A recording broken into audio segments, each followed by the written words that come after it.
my science teacher by the name of Cheryl 9. Now in grade 8, we were forced to do science fairs for school. Again, wasn't too pleased, didn't like science yet. But she mentioned in class that she was running a science fair club and she wanted people to come at lunch. Now, this gets to your point. One of two reasons that I went, can't remember. My mom forced me to and said I was going to be grounded if I didn't go, or I thought one of the girls was cute, probably that reason. So when I went, the first thing she broke down to us was that you didn't need to be Einstein and you didn't need to have millions of dollars in equipment to do science projects. And now this seems like a very simple concept, but that's something that I didn't understand because my idea of science experiments was from things that I'd seen in movies. So this was legitimately something that was interesting to me, and it broke it down to my level.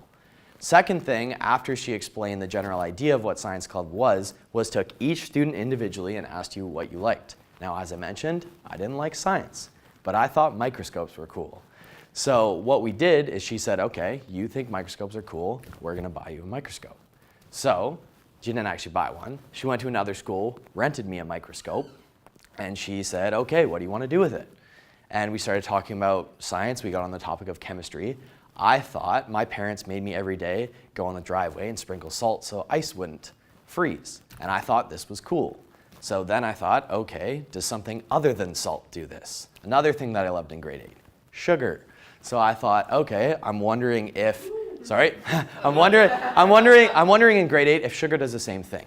So I wanted to prove that. And what I did was I proved it in popsicles. So what I would do is I would take a popsicle and I would put increasing amounts of sugar in it, then I'd put color, and then I'd use suction to see as the sugar increased, more color would come out. Now at first, I was doing this by making every student in my class eat popsicles, and their parents weren't too happy because they kept getting canker sores.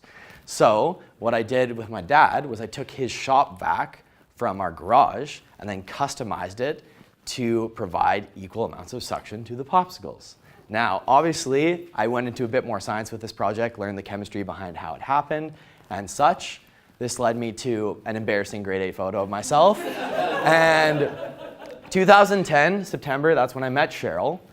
That was my first school science fair. That was also my first regional and luckily my first Canada-wide science fair, so the first time I ever came here. So I went from someone at the start of the year who hated science, didn't know anything about it, to liking science. I thought it was cool. I found a passion for presenting. I saw all the other students and it inspired me. So this started me on my journey through science fair. Her fundamental rules for that year were as follows, are the 4 things that she taught me that I didn't realize when I was in grade 8. So first, find what interests you, not what interests others. I'd always been taught in school, do what the textbook tells you, do what the teacher tells you. And I never had someone sit me down and say, what do you think is cool? And that had a huge impact on me. It seems very simple, but at a young age like that, it had a huge impact. Number 2 was to question everything because curiosity leads to opportunity. Now again, in school, when they're that young, you're used to having facts spit at you, memorizing things, and not questioning anything. So when I learned something in a textbook, I didn't ask why. I didn't ask if there was a better way to do things because I didn't think that was an option. She taught me that. Number 3 was the importance of the scientific method. So I had a question, I wanted an answer. How do I go about doing that properly? So she taught me how to make a hypothesis, how to go through all of that. And number 4 was the art of the presentation. So how do I actually communicate with people what I did, how I did it, the results that I found. So, yep. In those four lessons, what is the biggest lesson in these lessons, or are they all equal? I think the first 2 for me, because especially number 2, that you should be questioning things around you. Like, I didn't like school, so I wasn't questioning everything. I was just like, yeah, I'm gonna write notes, that's it.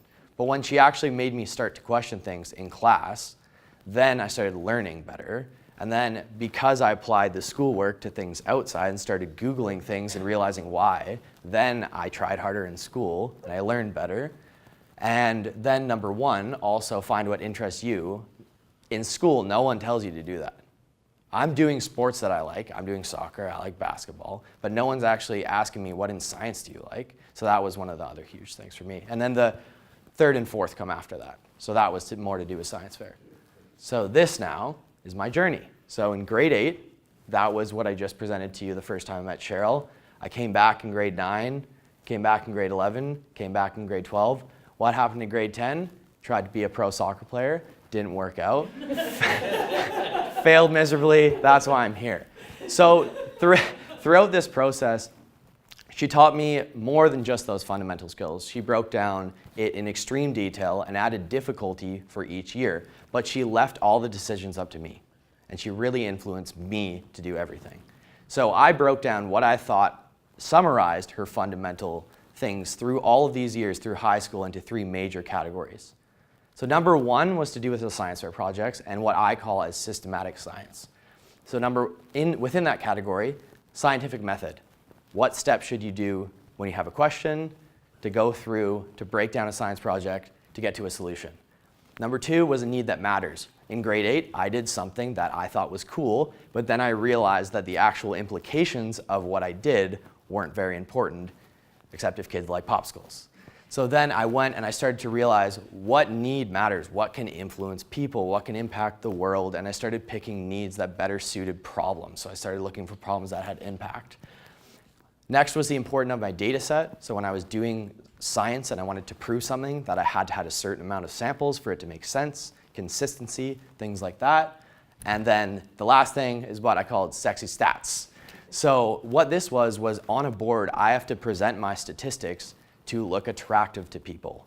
Or let's say I'm in a business meeting, or I wasn't in business meetings that young, but it's gonna look attractive, it's gonna make sense, and it's gonna have an impact with my statistics. The second big category was the power behind a good introduction.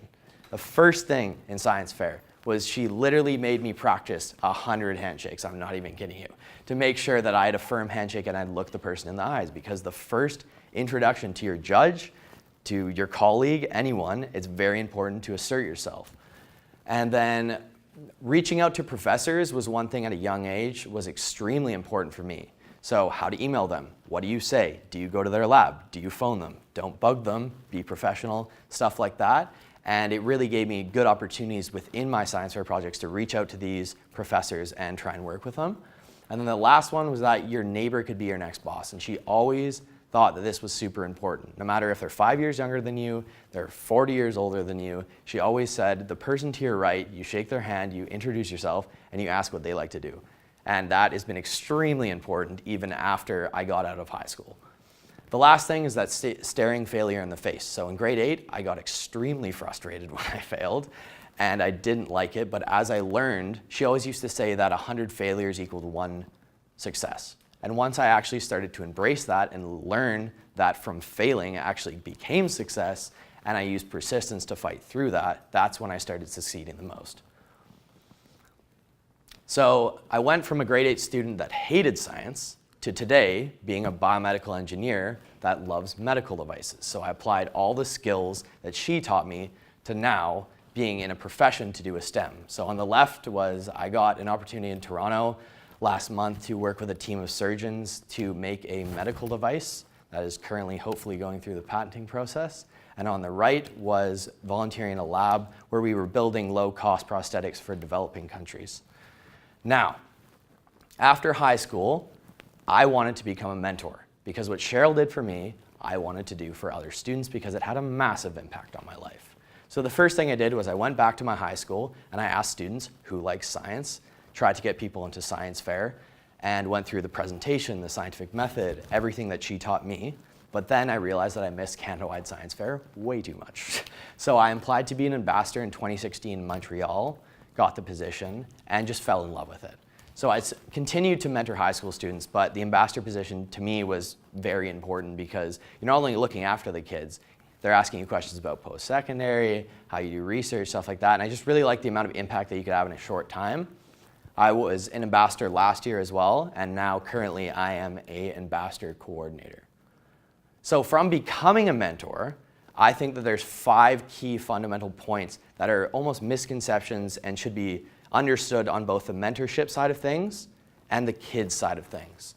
So number 1 is teaching your student how to find a mentor because they don't understand. They don't know what a mentor is. They've seen a movie where a CEO takes someone under their wing and gets them a job that pays $1 million, and that's not necessarily realistic. So the art of networking, again, like I said before, how to reach out to profs, industry, stuff like that. Number 2 is that a mentor does not have to be in the field you're going into. I did not understand this when I was a student. So I've had mentors being an engineer in business, in psychology, in English, in science, stuff like that. 3 was that you don't have to have one mentor, you can have several. Obviously, a guy's not going to sit down with you and spend 24 hours a day mentoring you. Maybe if they're awesome, they would do that. But you should have multiple mentors. And that's one thing that I also did not understand as a student. 4 was time versus impact. This is more on the mentorship side of things. So understanding that 5 minutes of your time could influence a person's entire life. And on the student side of things, realizing that that short amount of time, you can actually get a lot out of. Now from this, the last point, exposure leads to passion. So when I was in high school, I knew in grade 11 there's no way that my courses are going to let me figure out what career I want to do. Because there's very few courses and there is tons of careers. So what I did is every single person I thought was cool, or through LinkedIn, through Google, through meeting in person, I had a journal and I'd ask them to go for coffee starting in grade 11 all the way up till now. And I'd ask them, what do you do? How did you get there? When did you fail? I'd just rattle off questions and I'd keep a notebook. And now I have a huge collection of notes, and that has what I've based my entire life off of. So to end this, I think that mentorship, we have a very unique opportunity. We fundamentally need to understand that the delicate balance of mentoring someone is not creating them in your own image, but giving them the opportunity to create themselves. And that's something that I didn't understand originally, but now I'm trying to do, and I'm very excited to do the next week with all of these students. So thank you very much. Yeah.